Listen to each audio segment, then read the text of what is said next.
Hey, my name is Jared Moon, and I'm part of a group of underground athletes you've probably never even heard of before.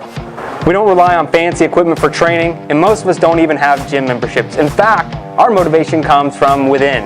You see, we have jobs, families, and responsibilities, but we still have big goals, and they aren't getting achieved at a global gym.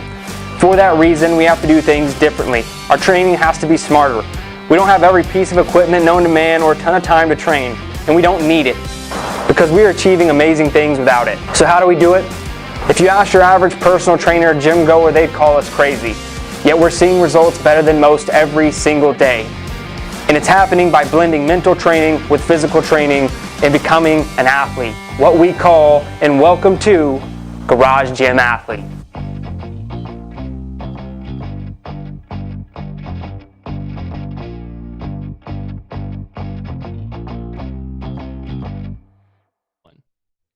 All right, ladies and gentlemen, welcome to the Garage Gym Athlete Podcast. Jared Moon here with Joe Courtney. What's up, Joe? Let's do this. And we have Ryan Keiler. How's it going, man? Going good. How's everybody doing? Doing well, man. I'm excited to get into this, especially getting to interview our more longer-term athletes and people who are really involved with Into3 Fitness and all that we have going on is exciting for me. So I'm excited to get into this one, but I'm going to let you introduce yourself, man. What do you do for a living? How do you train? What do you have going on right now? Sounds good. My name's Ryan, as mentioned. I've been a Garage Gym Athlete since last April, so we're coming up on just about a year. I'm a nurse. My background's all critical care. I've actually taken on a new role where I'm out in the community doing all of our community education for our stroke program. So it's really interesting when you're going out in the community and talking to people about really a chronic disease. And so I love kind of the preventative side of things. So it's one reason I love fitness and being a Garage Gym Athlete. Got a wife and two wonderful kids, and I live in the suburbs I tell people I live in Chicago, but I'm about 40 minutes west of the city. Okay, awesome. And how old are your kids? My kids are 7. My son will be 8 in May, and then my daughter's 3. So 7 and 3. Okay, awesome, man. Cool. Well, sounds like we got a really good setup here for you being a Garage Gym Athlete, because I know being in the field that you're in, I just have a lot of friends and family members who work in the healthcare industry, doctors, nurses, things of that nature, and the schedule's crazy for a lot of them, man. Is that the same for you? It is. My new role is a little kind of more normal schedule, but it depends on where I need to be, who I'm speaking to. But I think I'd say about 8 years, I was a staff nurse. And so either a staff nurse or charge nurse. And, I've heard you guys talk a little bit about shift work, but I was night shift. And so we'd work 312s. And I tell people you kind of feel like a zombie all the time, or you feel like you're always just getting over a cold. And it isn't until you go on a week vacation. And by the end of the week, you feel great, but then you go back to work. So it's always kind of rough. Yeah. I mean, shift work, man. I've never truly done it. Joe, have you been on shift work? Yeah, I would work a later shift in the military, but also both of my deployments, I was always night shifts. I was a night shift guy. Yeah. I mean, I've got called in plenty of times at like 1 a.m. to work for several hours when I was in the military, but never like true, like, okay, for the next whatever amount of time you're doing shift work. I just can't imagine to ever truly or fully adjusting to that. Sounds crazy. All right, man. So what is your Garage Gym setup? I didn't really adjust. Oh, go ahead. I said I never really fully adjusted. I would flip right back to waking up at 7 a.m. So that was kind of worse for me. I knew some people who would live the night shift life, but as soon as I was off shift, I was back to normal. The alternate is what kills you, because your circadian rhythm or whatever just gets completely screwed up. Once you get in a rhythm, you can kind of overcome it, but it's still weird to be like, okay, the sun's going up, let's go to bed. Yeah. Invest in some blackout blinds or something. Yeah. All right. So what is your Garage Gym setup? What are you working with in your garage? So my setup's pretty simple. What I have been using, I have the DIY squat stand. So that's that was on the website with the 2 4x4s, the 5-gallon buckets, and the cement. And that thing, it really works well. At the time, my son was 6, and he helped hold the 4x4s when I was pouring cement, which I learned I'm not very good at. But somehow, he's either better at pouring cement than I thought, or he's worse than I thought. But the bar's level at the bench level and the squat level, and those are great. So those work in my space. The only thing I think you've mentioned on this podcast before is I've had over 300 pounds on it, but you really got to be careful when you're setting the bar back down. you can't obviously slam it down because they'll tip. But I got that. I've got for cardio in the winter, because winter's a big issue around here. I got a kind of the golden oldie Schwinn Airdyne, $70 on Craigslist, works great. Bar wise, I've got a Rogue 2.0 bar, which is fantastic. I've got the Rogue Echo bumper plates, and then I have a wall mounted Rogue pull-up bar. And so I forgot the actual name of it. There's two. There's a 24-inch deep one, a 32-inch deep one. So I have the 32-inch deep one for kipping, and then just a bunch of kettlebells and some more DIY stuff. I made a DIY medicine ball. Over time, I've gotten like a tactical sandbag, which is really nice for some of those heavy distance or heavy load, long distance workouts. And that's basically it. Pretty simple stuff. It's pretty smart, always paying up for a quality barbell and then, kind of filling in the blanks here and there. And especially if you can find an Airdyne for pretty cheap. Yeah, when I first started the program, I signed up and then I said, okay, I got to find a bar. So I went on Craigslist. I did get a bar off Craigslist to get started. Not the best idea. It worked for about a month, but then it actually fell apart when I was doing cleans. So I said, I'm going to do DIY stuff, but I'm going to pay the money to get a nice barbell. And it's fantastic. Yeah, there's just some things not worth doing for DIY. Like some things some things it makes total sense. Like I still I always argue the plyometric box is never really worth paying for, just because the shipping and like they're awkward and they're so easy to build, But some stuff like a barbell, I don't know. I don't want to I don't want to make like a concrete mold and like see if I can make that myself, and I've definitely broken one or two crappy barbells before, so it's always good to go quality in that regard. Yeah. I saw on one of the Garage Gym Facebook pages someone breaking they bought some like really cheap squat stand from China or whatever, drop shipped, and it had J cups, and though they failed. They they loaded up the bar and the thing just like broke down. I'm like, yeah, you really have to like think about all this stuff when you're doing your equipment. That's dangerous. And the other piece of equipment I did get recently for the EO3 Murph project is I've got the Condor Sentry plate carrier. And nice. Just like you were posting, I couldn't see myself paying for the 511, but this thing works great. So we're going on Murph number 5 this weekend, but it's super comfortable and definitely worth all the $40 or whatever I paid for it. Yeah, man. What is the 511 tactical thing is like $180 or something like that. It's crazy. Yeah, it's just weird. I mean, like you could buy so many other things with that, and the Condor Sentry works perfectly. And I bought my second one, not that I really necessarily needed to. I had like 1 or 2 small holes in it, but it was still working great. But I just wanted to kind of retire the other one after like, I don't know how many actual Murphs were done in that vest, probably at least 70 plus all said and done. But I wanted to get a new one. All right, man. So what was the big reason for starting the Garage Gym? The big reason, I had tried for a while. I think my whole life I've always been into fitness. I did swimming and wrestling and volleyball and football. And at the end of high school, I ended up on cross country and track and really liked that. As I came into college, I did a couple of marathons. I did the Chicago Marathon 4 times. And with that training, I was always just ever like aerobically based, just a runner, never really did strength training unless it was part of the football, unless it was part of the wrestling, but just like to go out and run. And I like that sort of thing. But then I found my consistency was on and off. And, there was a period there once I transitioned out of being a staff nurse to more of the professional development side of things, where I really just, stopped working out. I had young kids. And so I used that excuse that I'm too busy. And then, week turns into a month, turns into a couple of years. And, couple that with not eating well and not really taking care of yourself. And I put on like 40 pounds and I could see it in the mirror, looking at a little picture of myself. And so I started kind of getting back into the gym because I had seen some CrossFit stuff online.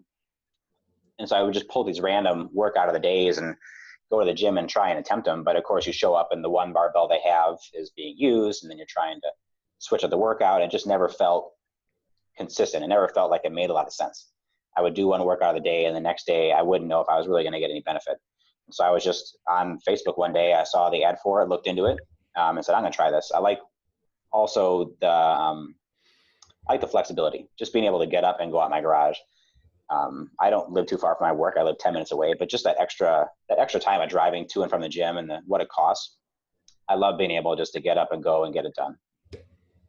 That's awesome, man. Now I want to kind of go back to you talking about you know, you had kids, and that basically Mhm. slowed you down, you know, it got you off track.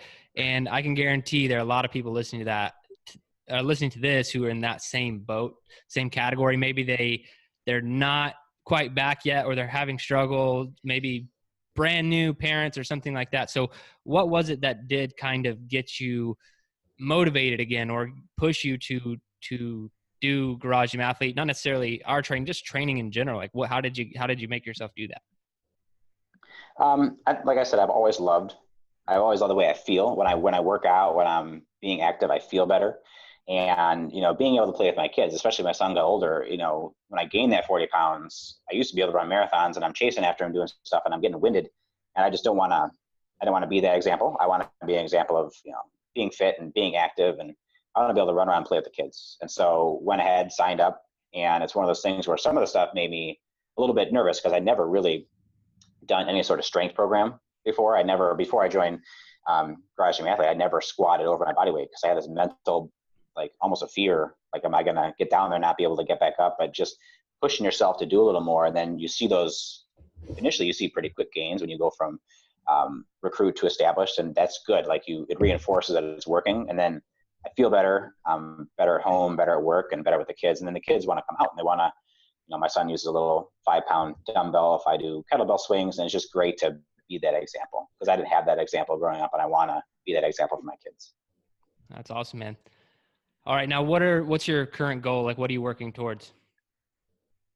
My current goal, so I've got some short-term and long-term goals. My short-term goals for this upcoming Fit Week, what I want to do is, I've got one lift that's over 300, and that's on my deadlift. It's at 300. So for the deadlift, I want to do 325.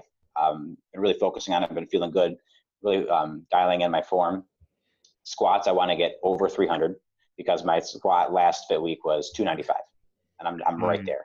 Yeah. Strict press didn't even budge. That was only one thing I didn't PR on last Fit Week. Like, I got the bar, I got it set, and literally nothing moved.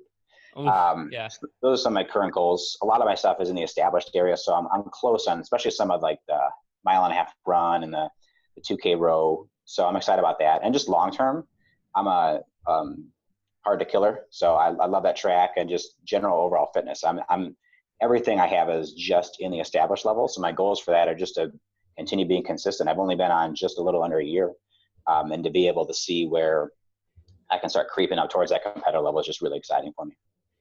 That's awesome, man. Yeah. It's, Joe, what would you say percentage wise, how many athletes do you think we have in true competitor zone? Sub 5%. Yeah. It's a very hard thing to get, just because of the balance, right? They're like, Yeah. And so I think it's an incredible goal. Like what you're saying, you're all established, getting up to that next level, while keeping everything else. You know, we're the ones who think of or specifically me in the hard to kill track, think of like what needs to go where to budge all those areas upward. But I think that's a really solid long-term goal, because I've had people tell me that, like, hey, I'm doing that in the next 6 months or whatever. I'm like, probably not. You know, it can take a year or a year and a half, something like that, depending on your starting point. And I just think that's an incredible goal, man. I think that's awesome. I'm still chasing the press. Is that the only thing holding you back right now? Pretty much. Yeah. I think the press, and then the 2K row, I'm probably like 15 seconds shy on that. But like, man, the press, it's like you get stronger and you gain muscle weight, and it's like, dang it, now I weigh more, so I have to lift more. And it's now I'm debating if I just want to lose a bunch of weight and hope I can keep the same strength. I don't know. It makes sense, man. It's got to game the system a little bit. That's why the creatine is a double-edged sword for me. Like, I can go on creatine and my lifts will skyrocket, but my weight also, like, guaranteed to gain 10, 15 pounds by going creatine. All right, man. So how do you like training in your garage, and what time do you typically train? I typically train about 5 or 5:30 in the morning. One thing I've learned with kids is that, knowing my schedule, if I don't do it in the morning, it's probably not going to get done. Right. There's been days when I have to get somewhere, you know, at 6 a.m. and then I won't get up that early, and I'll try to squeeze it in. But in general, my rule is like, I just got to get up and do it. If I don't do it, it's not going to get done. Then I'll be frustrated at myself the rest of the day. So generally, I usually between 5 and 5:30 in the morning. And that first like 5 minutes of being awake, I'm not the world's best waker upper, if you will. Right. I don't necessarily pop out of bed, but I know as soon as I get started, I'm going to feel good. Especially when I'm done, I'm going to feel good. And I just train by myself. I don't train with music. it's just me out in the garage. You can't do that. I like that, man. That's true. A really good way to push yourself. But I do have a question. A lot of people ask me this, so I want to ask you, working out in the morning early like that, what do you do in preparation? I mean, is it just water? Do you have coffee? Like do you eat something? What do you do before you train? I used to get really nervous about that. And I like that you posted all this stuff on Gatorade a little while ago. But I've gotten to the point where I just get up, I take a sip of water while I put on my shoes, and I just take the water bottle out in the garage with me. And I haven't noticed a difference in any performance. I used to try to drink Gatorade while I was training, just because I thought, okay, maybe I'll get some carbs in. But honestly, with how long it takes your body to actually absorb once you drink something, I probably wasn't even getting those carbs, that energy, till I was done anyways. And now that we've been doing the MRFs and everything, I can do all those workouts and I haven't noticed any change.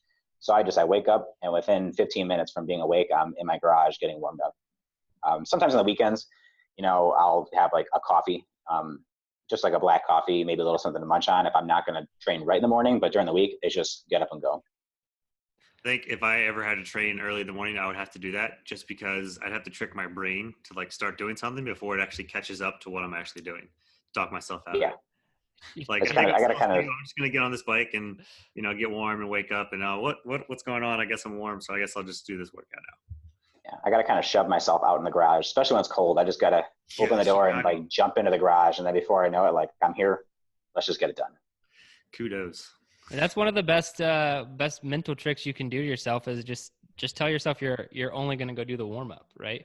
And after the warm up will turn into the workout 9 times out of 10. But you just got to tell yourself, hey, I'm all right. I'm going to go warm up. If I don't feel like it, I'll come back inside. But you're already warm and you got the clothes on, so like, just get it done.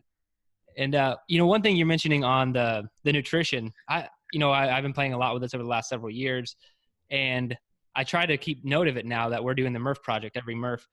And my performance so far, I've done, I think, 2 fasted, 2 not. And the fasted ones are better performance. And this is not what I expected. You know how like sometimes people think it's like placebo effect, like you're like a self-fulfilling prophecy or something like that. But I really thought the days that I like had like a great pre-workout meal at the right time, I was like, okay, I'm probably going to crush MRF this time. And my performance ends up being way worse. And so fasted for me has been just better overall, which I think is not usual. Unless it's chicken and waffles. Yeah, except for the one time I had chicken and waffles and PR'd MRF, the first MRF project, which was insane. So yeah. All right, man. Let's get to we went out to this restaurant for breakfast, and it was obviously a Saturday, and there was this new restaurant, and they had chicken and waffles, and I was like, it's MRF today. I don't know. I was like, I'm gonna do it. I'm gonna try it. So I got their chicken and waffles, massive waffle chicken. And I was like, this is gonna be bad. I'm doing MRF in like 90 minutes. This is gonna be really bad. And I PR'd MRF that day. So nice. I haven't seen that happen again in about 3 years or whenever that was that I did that. But maybe I'll try it again, Joe. Thanks for the reminder, man. All right, man. So what's the hardest workout you've ever done? I'll give 2 because I've been thinking about this question. One is a workout from Garage Gym Athlete. The other one is actual race. So the workout, Garage Gym Athlete, I think the hardest one I've done is is Broken Arrow. Yeah. And I think the part of Broken Arrow, I love those grinding workouts. The ones that I struggle with are like the pure power ones, like Patriot, and those ones just for the strength level. But for Broken Arrow, it was really those double unders. I mean, I got to the point where I was doing maybe 5 at a time, 10 at a time. I've been working on them a lot, but that's like 20 minutes of double unders. And at that point, you're so gassed, and it's totally, I mean, that's meet yourself right there. Like, right. I'm just going to finish this. And I love it. That's the hardest GGA one. The hardest kind of workout in general I've ever done is actually the first Chicago Marathon I ran. The first one I ran was in 2007. And that was the year where it was, instead of usually the Chicago Marathons at the end of October. So for us, the weather is generally in the 50s, still pretty nice. This year, for whatever reason, they moved it up to the first week in October. And being that our weather's kind of wacky, it was actually 92 degrees that day. And I remember I woke up, drank a ton of Gatorade, ate a cereal, and I took off because I was on a really high corral. I was in, I think, the second corral because of my half marathon time's pretty fast. But just because my half marathon time's fast doesn't mean my full marathon is that fast. And I took off, and I remember, that was the year the guy died, unfortunately, and they canceled the race about halfway through it. So I was about mile 20 at that point, and I could hear the volunteers and people on the street just yelling, the race is canceled, go ahead and stop. And, I stopped sweating around mile 15 and my legs are cramping and I'm just stumbling. Like, it looks like The Walking Dead out there. I mean, people are laying on the ground. I'm stumbling through it. But I remember thinking to myself, I said I was going to do this. I'm not going to give up. And even if I wanted to give up, I don't have any money. I don't have a wallet. How do I get back to my car? So I'm in mile 20. So I just one foot in front of the other and got it done. But that race really was good. Like, it taught me a lot of grit. I came back and did it the next couple of years. But that was probably the most difficult, just from the sheer mental toughness. Everything hurt physically. I didn't want to drink. I was thinking back, super dehydrated and really not in good condition, but got it done. So did they cancel the race because the guy died or because of the heat? I think I had heard they canceled because I heard that on the course, but when I finished, they handed me a medal. I think they did that for safety reasons to say, if you want to finish, we'll give you a medal, but they were officially saying we're canceling the race. I don't think they knew the guy died at the time, but they had so many people that were collapsing. I saw people laying on the side of the road, seizing, passed out. It was really bad. Yeah, they didn't want to be responsible for that. So, like, the race is canceled officially, but if you want to keep going, you can. Right. And yeah, the volunteers, instead of handing out water, were dumping it on people, and it was pretty bad. But all in all, I finished it and I got my medal. But it wasn't. They just like you said, they were kind of absolving themselves from some of the liability by saying, "We're telling you can stop if you want to." That sounds like a brutal one. Mm-hmm. Definitely. All right, man. In your opinion, what's the best activity for building mental toughness? Building mental toughness, I think it's just, I've heard it said a lot here, and I really like it. I think it's just consistency, day in and day out. Like I said, I don't train with music, but that's just how I've always trained. I never used it. For me, it's just the grind every day, and then you start to see results. And it's just telling yourself you've made a commitment to yourself, and if you just get it done day in and day out, you build a habit. And I think you learn over time, not just tricks, but you have that mental toughness a little bit to be able to say, like, I don't feel like it this morning, but I'm just going to do it. To me, that's the best for building mental toughness. And the no music, man, that's pretty awesome. Yeah, I challenge people to do that stuff all the time. The fact that you just never do it is awesome. Because when I feel like when you don't listen to music, you have a more awareness of your self-talk than when you do have music. And I think you get to learn a lot about yourself. The meet yourself portion, like, I do recommend most people do meet yourself Saturday portion workouts without headphones, because you meet yourself that much sooner if you don't have anything to carry you through. And so I think that's really cool. Exactly. All right. If you could only have one piece of equipment to train with for the rest of your life, what would it be? Definitely be a barbell. That's what, like I said, I've really only been using the barbell since last April, but I love it. Just love it. And so I'm enjoying, getting more into the cleans and even just the core lifts. Like, just now that I see how it can be done the right way, and the progress I've made, I would definitely be a barbell. Awesome. What would be the one thing you would want to add to your gym? Insulation. That's my one thing. I would say insulation and then a rower. I would love to have a rower. I went out when it was earlier this year when it was 57 below. The day before I went out, I got a little ceiling mounted space heater. It doesn't really do anything, but it keeps my hands warm. So I've learned some tricks with that. I think I got some good tricks actually off this podcast. So if it's 20 below or more, then, or if it's below 20 degrees above Fahrenheit, I'll bring the barbell in overnight, let it warm up a bit. I think there's there's a fair amount of lifts you can do with gloves on. I wear just like the cheap running cotton gloves. You can do a squat, push press, strict press. If I have to do lifts where my hands have to be on the barbell, like a deadlift or a clean, I'll do the warm up with the gloves on, get the barbell totally set, and right when I'm ready, pull the gloves off real quick, chalk up and go. So I think I would do a rower first, and then I would do insulation. I'd rather have the rower and have it still be cold, because I would love a rower. Ooh, give me the heat. I think the barbell inside is a really good idea, because it takes a long time for a barbell to fully saturate either way, with warmth or with cold. And so if you get in there and put a space heater on it after it's been out there all night, the bar is not going to warm up that much. But if it's pretty much like heat saturated from being in your house, it's going to take a long time also to cool down. So I think that's a really good idea. But so you were a part of that this year, this past winter, yes. Of that ridiculous cold. I forgot about that like cold snap that hit that area. And I've talked to a few athletes about that, but none on the podcast yet. So just tell me a little bit about, I mean, did you still train in that, or what'd you do? Yeah, I went out that morning. I think, but when I got out, like I said, my garage is not insulated. So I haven't trained with my garage door open since November. That's a big thing. So obviously I was not opening it that day. But I just went out and got it done. I mean, I have really good cold gear. It really pays for that. But I just said, we're just going to do this. And it wasn't as terrible as I thought, but I think at a certain point when everything goes numb, you really can't feel anything. It doesn't matter anymore. Even for having lived in this area, walking outside after that was just like walking into a wall. It's hard to describe 57 below. I know there's people who live like that a lot of the time, but it was just intense. Yeah, that's pretty brutal, man. So what do you, I'm going to ask one more cold question, then I'll move on to the last question, but what do you layer up with? And I'm asking for other people, right? Cause I don't have this concern in Texas anymore. It doesn't get that cold, but I just get curious as to body layers. What are you wearing? So I generally don't layer up with a ton. I usually do a one layer on the top, but get a good, you get what you pay for. So good Under Armour. Champion also makes really good warm gear that's a little more affordable.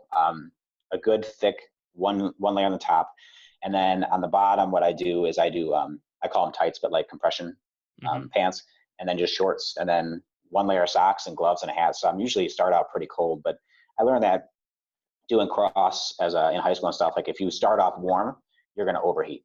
So that's what I layer up with. And sometimes when it was 57 below, you're just going to be cold. But if it's, I'd say between like 10 degrees or above, between 10 and 30, you're going to get pretty warm. So I just do one good, nice warm layer.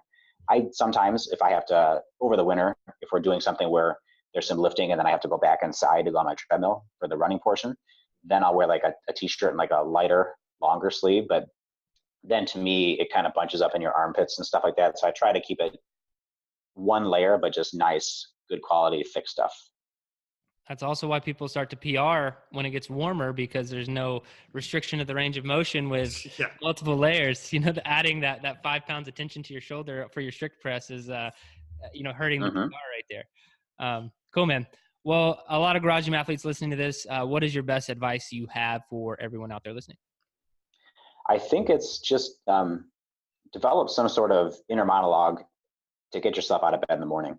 And mine is just knowing that I'm going to be upset if I don't do it. You know, it doesn't have to be this big, elaborate thing to say to yourself, but just find a way to keep yourself accountable and know yourself. If you work out best in the morning, go ahead and do it then.